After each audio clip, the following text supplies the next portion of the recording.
Don't press it yet.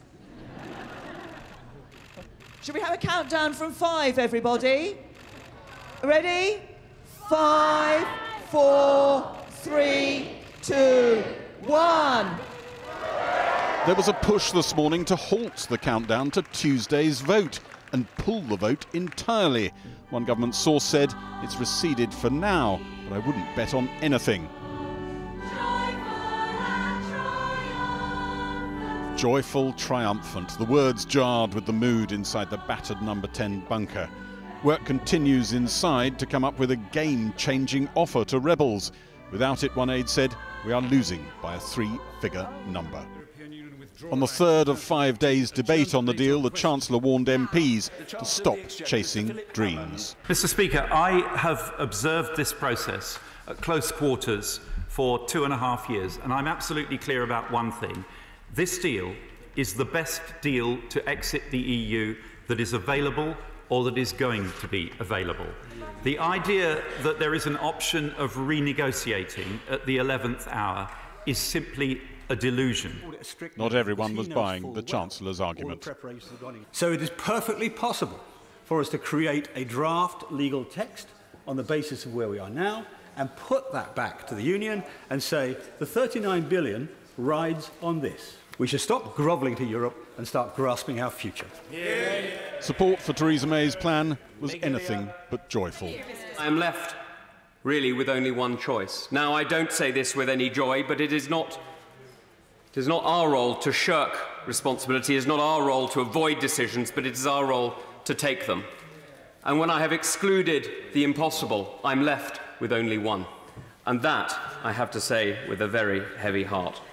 Labour MPs Theresa May once hoped might help her out in the vote signalled they wouldn't be doing that on Tuesday. The anomaly of this debate is that, frankly, everyone contributing today has made up their minds. Everyone that contributes on Monday and Tuesday has made up their mind, and we could probably have a good guess now what the final numbers will be in the division on Tuesday, and that is that the Prime Minister's deal is dead. It is sunk. It is no more. So the real debate that we should be having is what do we do next? One Cabinet Minister said to me that if Theresa May loses by 50, 60 on Tuesday, that'll actually feel a bit like a victory, because she'll only need, say, 30 Labour converts at the second time around, and it makes it all doable. I sometimes wonder when you talk to Cabinet Ministers that say things like that, they remind me very much of those boxers who've just been boxing for too long. And every time they get off the canvas, they say, show me where the boxer is, and I think I've won. And the answer is they go back down on the canvas again. How many times do you have to be stretched out from head to toe on the canvas before you realise it's time to give up the game? Will it be Project Fear in there? More than probably. Ian Duncan-Smith was amongst the Privy Councillors invited in by the government for confidential briefings from officials, describing stark consequences of leaving the EU with no agreement. What you heard depended on what you walked in believing. I think what it illustrates to me is why no Prime Minister and why Parliament would never, ever allow no deal to happen. It's just not going to happen. Are you scared now? Was it impressive? Sorry to laugh. It was the most ludicrous presentation I think I've ever come across. I'm not entitled to tell you the details, but if I say to you I think it's a bit of a shame and it's not fair on civil servants to get civil servants to brief politicians on what is clearly a political process. The chief negotiator, Ollie Robbins, was asked by a friend, "You okay?" and gave the internationally recognised sign for iffy. What I used to do, and I can say this joke, what I used to do before I became an MP, I was a hairdresser. There's an old joke in my profession, which is how many hairdressers does it take to screw in a light bulb? 2. One to put the light bulb in, and the other one to say how better they could have done it.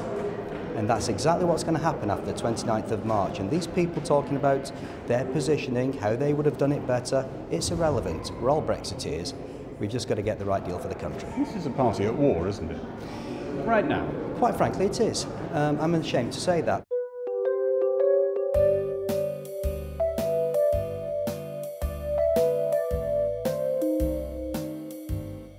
Media and think tanks have been competing with artwork to convey the scenarios that could now play out if there's a defeat for Theresa May's plan on Tuesday. So here are all the competition entries. They've all got one thing in common, really, haven't they? We asked Hannah White of the Institute for Government to look at the entries.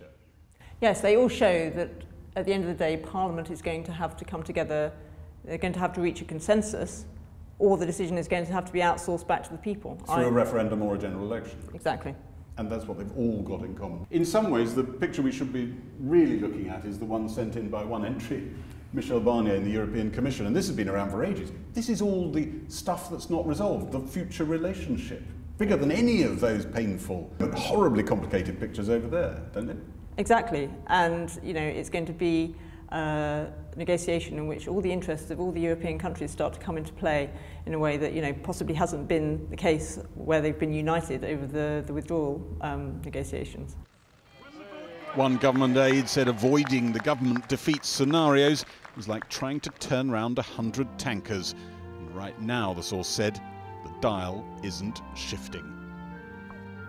Well, in the last few minutes we've heard it would appear that the Jeremy Corbyn versus Theresa May TV debate that had been touted isn't going to happen.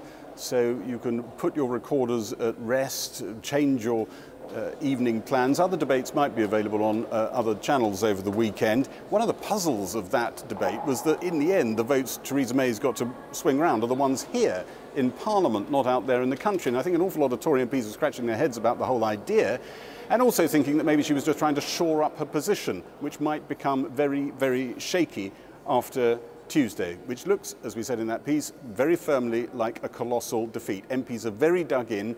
They knew, if they were paying any attention to the whole Brexit negotiations, roughly where the landing position was. Opinions have hardened over time. They are now very entrenched. But as we were saying in that piece, in the end, this place is either going to crunch out some kind of consensus solution, or it's going to refer it back to the people somehow. And that really is two choices that just aren't going to shift. Gary Gibbon in Westminster. 350 miles north is Northumbria with Matt Fry. Matt.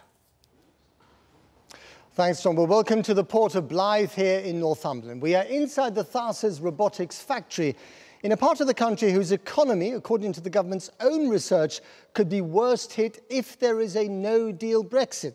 But ironically, this is also a part of the country with one of the strongest Leave votes in the UK. This region is highly reliant on exports, with all the uncertainty over future tariffs or trade barriers which Brexit could bring.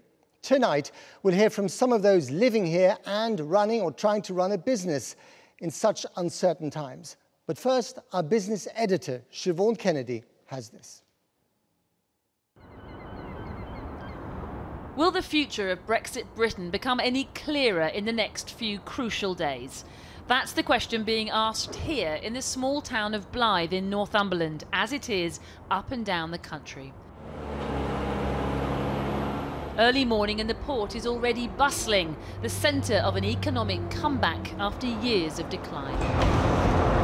Behind me, they're unloading the dozens of containers that have arrived here this morning from Holland, full of everything from electronics to clothes to food. Goods that will find their way into shops and factories throughout the UK. It's a growing operation here, so anything that slows down the flow, like leaving the EU with no deal, the imposition of tariffs and port checks, will have a serious impact. I think the goods will still flow.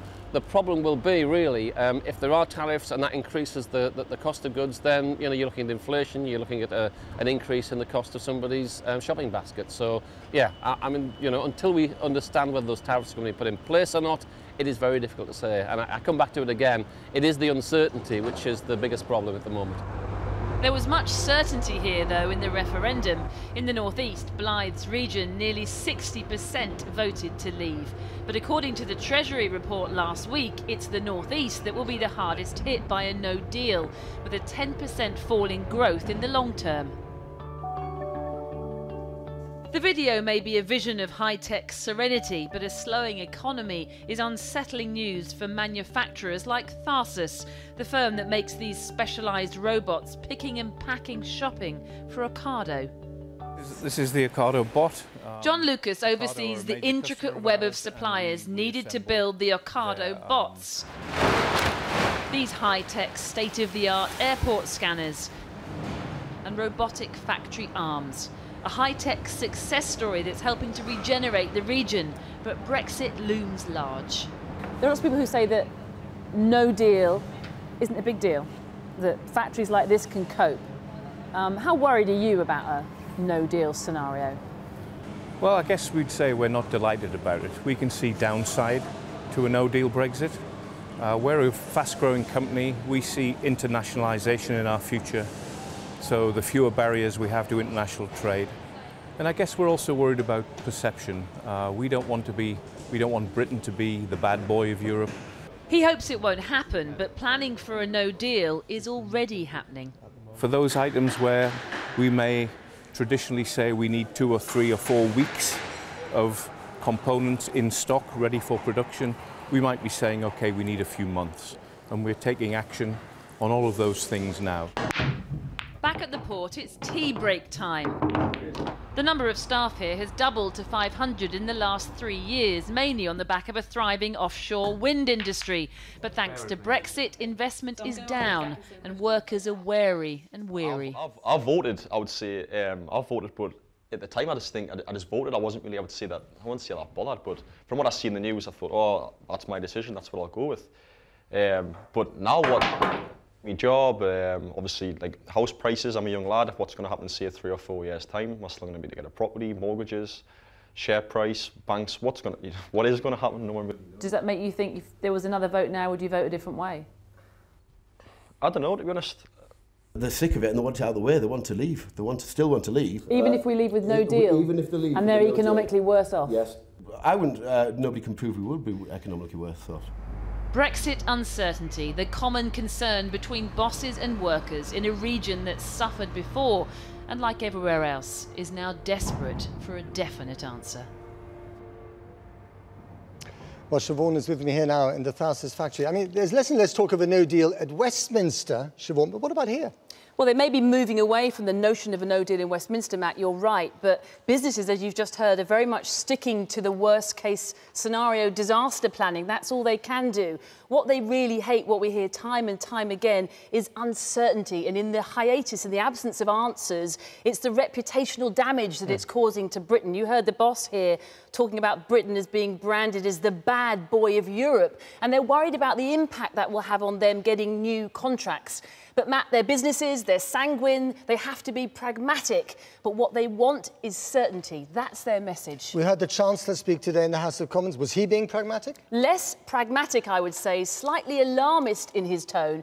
He made the point, really, that for businesses like this, for all businesses, it takes years to build relationships, to build out these supply chains you see all around us. But if we leave Europe next March with no deal, they could all simply disappear. Now, many businesses, including this one probably, would doubt that. But nonetheless, very sobering words today from the Chancellor.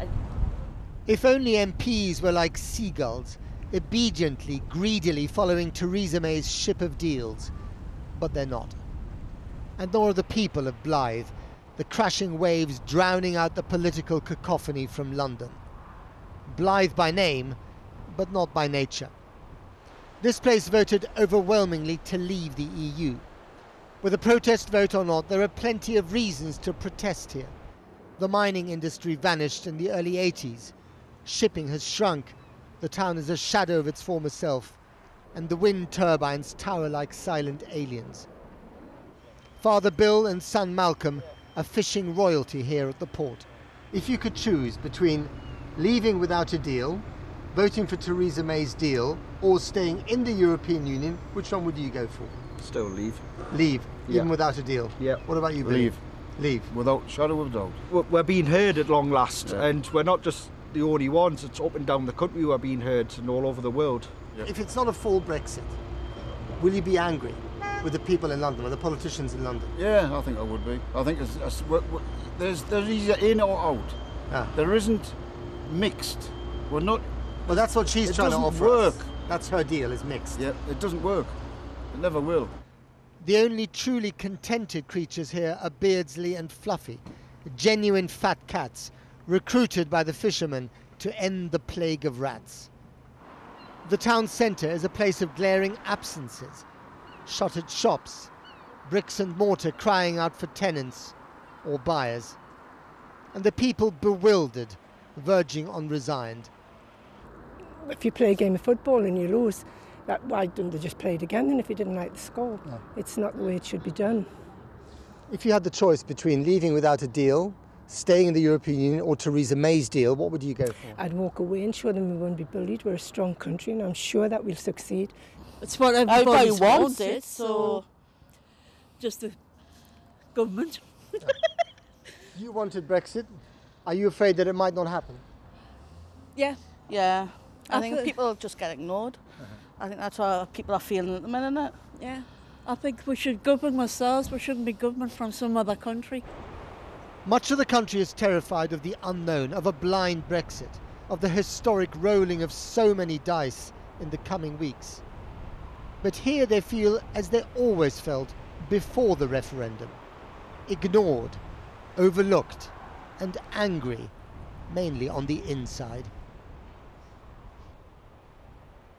Well, joining me now is Gerard Murray, Chief Financial Officer of the robotics company Theresa, where, of course, we are right now. 19-year-old student David Mallon was too young to vote in the referendum, but now supports both Leave and Labour. Suzanne Reid is North East Officer for the Unite Union, and Martin Willis is Harbour Master of the Port of Blyth. Welcome to you all. Let me start with you, Gerard. I mean, all this political uncertainty in London must be unnerving for you. In terms of business, the thing that we don't like to deal with is uncertainty. But we've had the Brexit decision in front of us for 2 years. Our job is basically to manage what it is. You're trying to be pragmatic here. We have to be pragmatic. But you'd also like to know what the outcome of all this is going to be. I don't think I've been any different to anybody else. I think every business would like to know what the outcome is. David, you didn't vote in the referendum, but you now support Labour, you support Leave. How unnerving do you find the situation? Well, to be honest, I just think it's a bunch of politics. And a bunch of politics? Well, it is, isn't it? I thought you like politics. Well, I love politics. But, I mean, the Conservatives are just leaving us at uncertainty. And then you've got some in the Labour Party who are leaving us with uncertainty, who aren't back in the leadership sometimes, which annoys me. But, I mean, we need to have the Labour Party MPs banding together to vote for what Labour wants, what the party wants. But what does Labour want? Because, you know... We set it out at the conference. We voted on pushing for, if we cannot get a deal through, that we push for a general election. If not, there's all options on the table, but... Personally, I just think... But isn't that the problem? There are just too many options here, Suzanne. Unite is very clear that we want a good deal, and the deal that's being offered is a bad deal. People keep referring to this deal or no deal. We think that's a whole load of rubbish. We want a decent deal for working people. We want jobs to be protected. We want industries to do incredibly well. We want employment rights to be protected. And we want to give stability back into the economy, and that's really key. And this deal does not give it. Do you want a second referendum? What we want is we want MPs to vote this deal down, and we want to push it forward for a general election. We want Labour to then be elected, and they will be able to deliver a deal, and a deal that's good for the working people of this country. The deal that's on our table now is no good. OK, so we've got three voices, three different wants. What do you want, Martin? I voted Leave in 2016. It's fair to say my personal reasons for voting Leave haven't changed, though the circumstances since that decision have changed massively. And you like the deal, don't you, that Theresa May put on the table? I don't like the deal. As somebody who voted Leave, I think the deal, or an amended deal, a revised deal, is the only way Brexit will happen. I think if we don't have a deal, we won't have Brexit. OK, so you want Leave, but you quite like the deal. You want Leave, but you don't like the deal. You want to stay, and you don't like the deal. You want to stay, and you're going to, you know, hold your nose and vote for the deal, or like the deal. You all want different things. Isn't that why this country's in such a mess? Well, Matt, I disagree with you. I think we're all saying very much the same thing. It doesn't sound like that to me. We're all saying that the deal is no good, that's on the table. That's what everybody's... That's not what Gerard's saying. I haven't opined on the deal at all. I think from business perspective, you know, whatever's in front of us, we'll deal with. What we don't know is what's in front of us. And I think you know, the process that's going through Parliament at the moment, the worst case for us is no decision. Right. So we're looking for a decision. Sorry to butt in there, Joe, but that's our problem with this deal. We believe that it's going to be more uncertainty. It's like putting a blindfold on and working our way through Brexit. And we're very clear this is blindfold Brexit, and it is not good enough. Businesses do not need more uncertainty. Business and workers need stability, and they need job protection and employment protection. Martin, you are prepared to hold your nose and support this deal because you want certainty for the fishing industry here, don't you? I do. I think all you'll hear from everyone is certainty. We've had 2 years of a political mess. I think if there is no deal at all to be made, and I do not believe a no deal is an option, I believe that everybody needs to move forward. We need to unite the country once more. A second referendum will not do that, so I'm against a second referendum. Okay, I just want to turn, and we've got, you know, you've been waiting very patiently in the background here. Welcome to the programme. I want to ask you, show of hands, who here is afraid of a no Brexit? Brexit not happening, hands up. Okay, that seems to be the majority. Who is afraid of not getting a deal? Okay, same, a few of the same.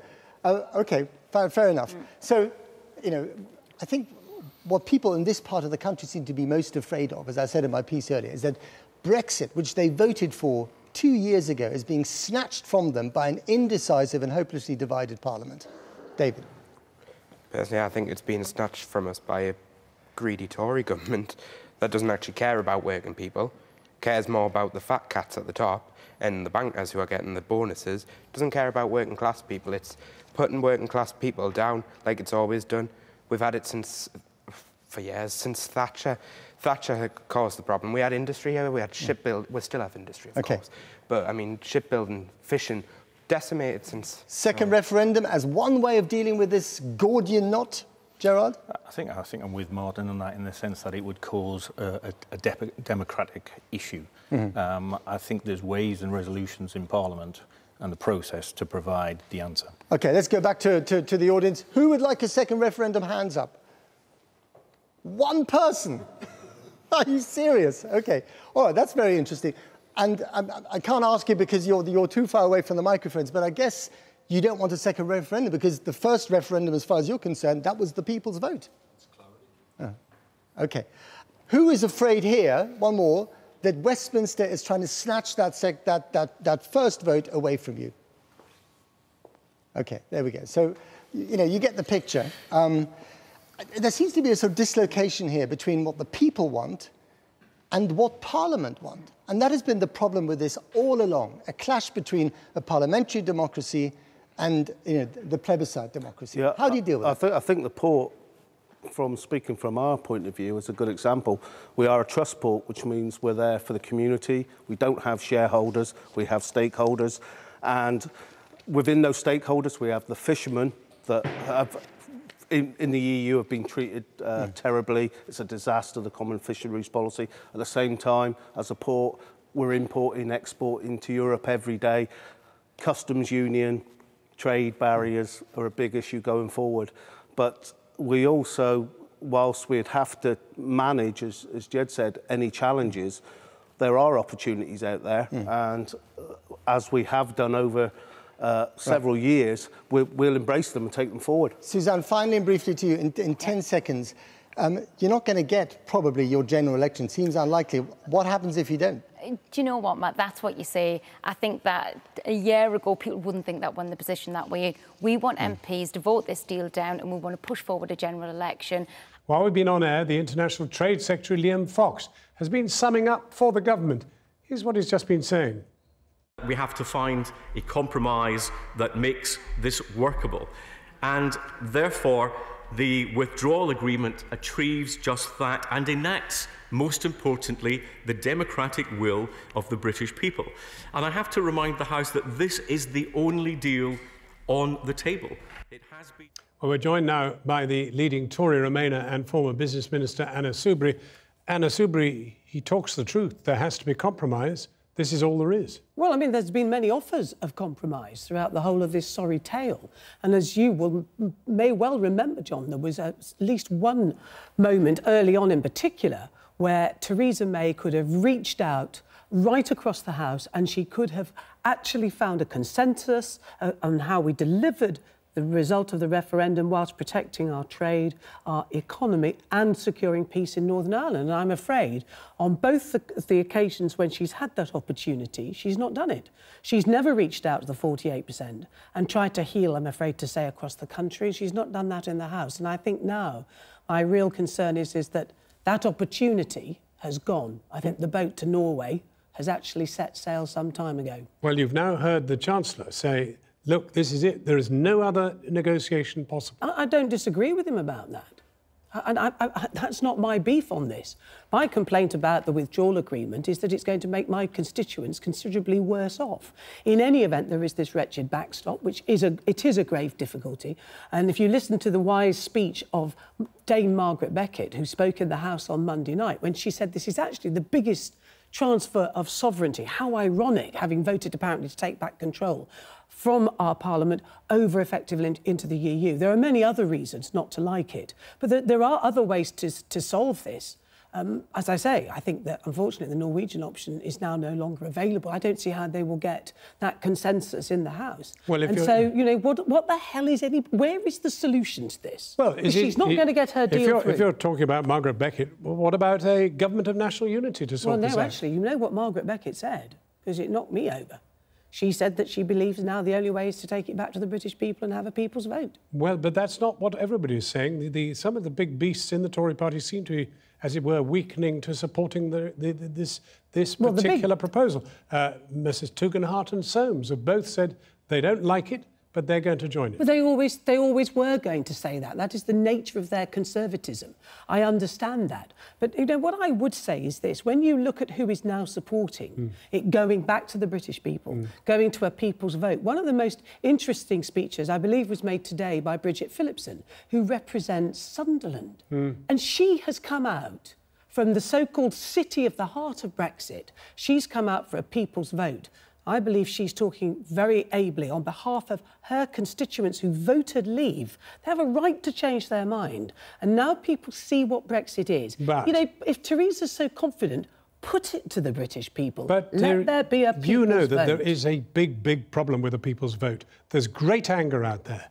And if you desert the original vote of the people, the original people's vote, if you like, there are going to be bricks through windows that you know there will be. Even you have received very nasty stuff. Yes, but that isn't because I'm asking... Well, it is... No, but there is a very poisonous atmosphere out there. It needs dispelling. I agree with you. And the argument that I make is this. If people like Bridget, with a 63% vote for leave, if she can talk to her constituents, explain what Brexit is like, they now come to the conclusion that there should be a final say. They're entitled to the final say. Look at all the youngsters. Look at all the people who couldn't vote back in 2016. They're the ones who are going to bear the burden of all of this. They too want to say. And my final point, John, is really this. What is the alternative? This is a vote, if we get our people's vote, about Brexit. It's not about leaving or staying. It's about Brexit. Now we see it. And people have a right to have that final say.